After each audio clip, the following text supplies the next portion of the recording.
ఒక ప్రొడ్యూసర్‌గా మీరు అన్నట్టు క్యారెక్టర్ ఆర్టిస్ట్‌గా ఈ 2 చేసుకోవటానికి మీకేమైనా ప్రాబ్లమ్స్ ఫేస్ చేసారా? చాలా చేశానండి. ఒక్కొక్క రూపాయి పోగేసుకున్న రూపాయి రీసెంట్‌గా పెళ్ళయింది. భార్యకి చెప్పుకోవాలి. ఇంట్లో అమ్మకి చెప్పుకోవాలి. నాకు తమ్ముడున్నాడు. మాదంతా ఒక ఉమ్మడి కుటుంబం. అందరికీ చెప్పుకోవాలి. ఈ అందరు లగ్జరీ లైఫ్. మా సుజ్జి పాపం అంటే ఇక్కడ నేను ప్రత్యేకంగా సుజ్జిని ఎందుకు నేను గౌరవిస్తాను అని అంటే మా అమ్మ నన్ను చిన్నప్పటి నుంచి చూసింది. నా భావాలు మా అమ్మకి తెలుసు. అమ్మకి నేను అడగాల్సిన అవసరం లేదు. నేనున్నా అంటది అమ్మ ఎప్పుడు. తమ్ముడికి కూడా నేను ప్రత్యేకంగా చెప్పాల్సిన అవసరం లేదు. నా నాతోటి వాడి నా బిడ్డగా పెంచాం, నాతో పెరిగాడు. మా అన్న ఇంతే, ఇది చేస్తాడు, రేపు ఏదో ఒకటి చేయగలడు. దాని తర్వాత నా ఇంటికి వచ్చిన ఇద్దరు మహాలక్ష్మిలు, మా మరదలు, మా సుజాత. వాళ్ళకి భయం ఉంటుంది కొంచెం.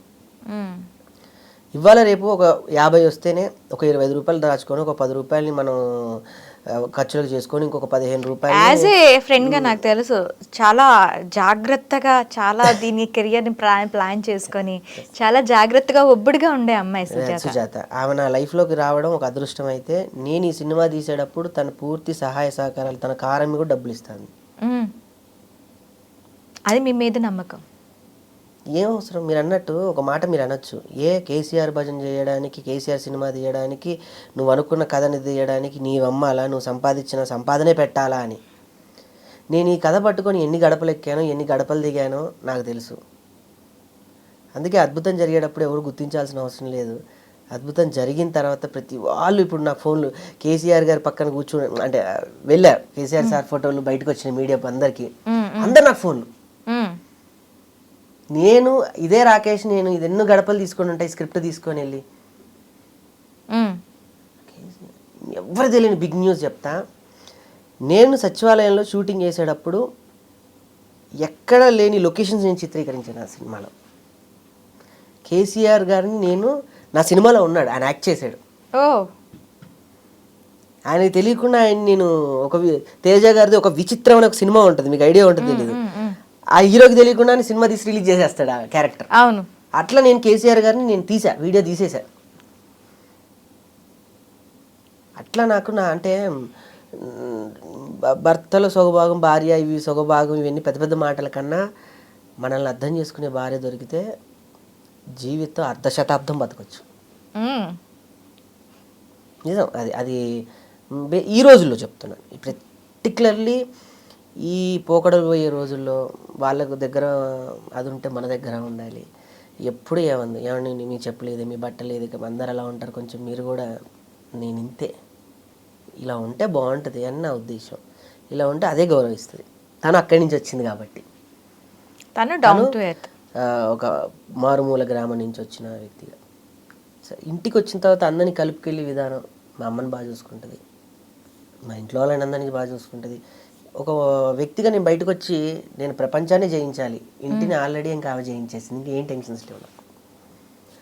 ఇప్పటి వరకు ప్రశాంతంగా హ్యాపీగా దేవుడి బ్లెస్సింగ్స్ వల్ల ఆమె పూర్తి సహాయ సహకారాలే అంటా నేను. ఆ అమ్మాయి చేసే సహాయం వల్ల ఇలా ఉన్నా, అంతే. బెస్ట్ అది క్రెడిట్ ఇచ్చేయాలి అంతే. ఓకే. అండ్ మూవీ తీసిన తర్వాత కేసీఆర్ గారు కూడా చూడటం జరిగింది అని చెప్పి ఇప్పుడు 2-3 రోజులు చూస్తున్నారండి. నాకు పాట వరకు సవరణలు చెప్పారు. ఆ పాటకి కొన్ని సవరణలు చేసి మళ్ళీ నేను లిరికల్ వీడియో ఇప్పుడు రిలీజ్ అయింది. అందులో కొన్ని మార్పులు చేర్పులు ఉన్నాయి. అయినా ఇప్పటికీ ప్రజాదరణ పొందుతుంది. రేపు పూర్తి పాటని, యానిమేషన్ పాటని నేను రిలీజ్ చేస్తాను.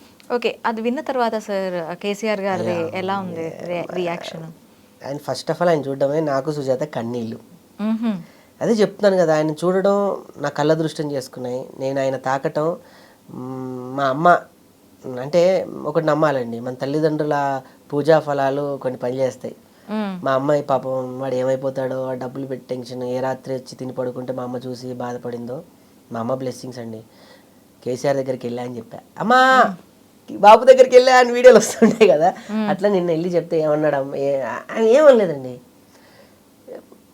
మన సినిమా రిలీజ్ అవుతుందని అన్న. మన సినిమా అన్నారు. వావ్, కళ్ళలో నీళ్ళు వచ్చాయి నిమిషాలు.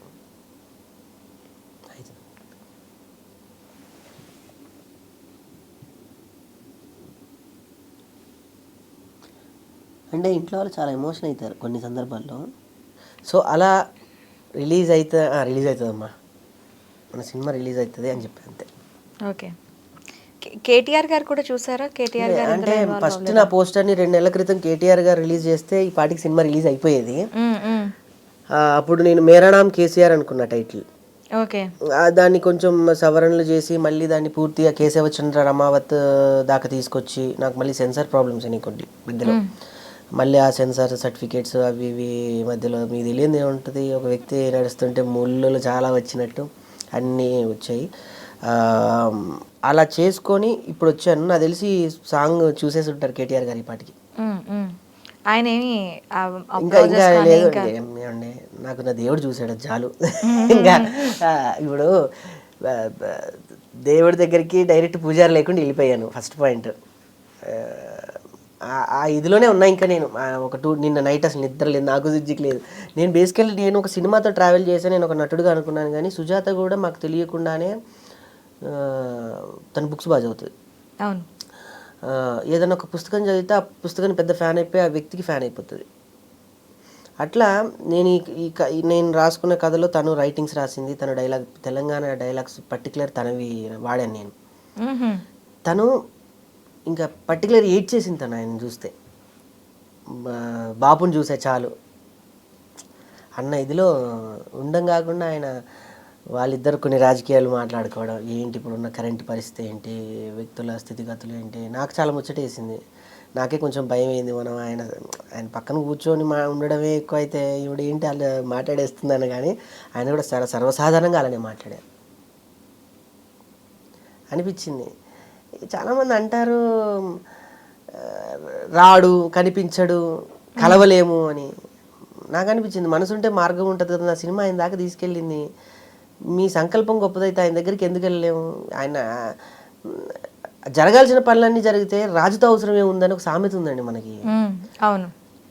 రారు, ప్రగతి భవన్ నుంచి రారు, కంచెలను బద్దలు కొడతాం, అవి కొడతాం. రాజు ఎప్పుడు దిగుతాడు? యుద్ధం అప్పుడు దిగుతాడు.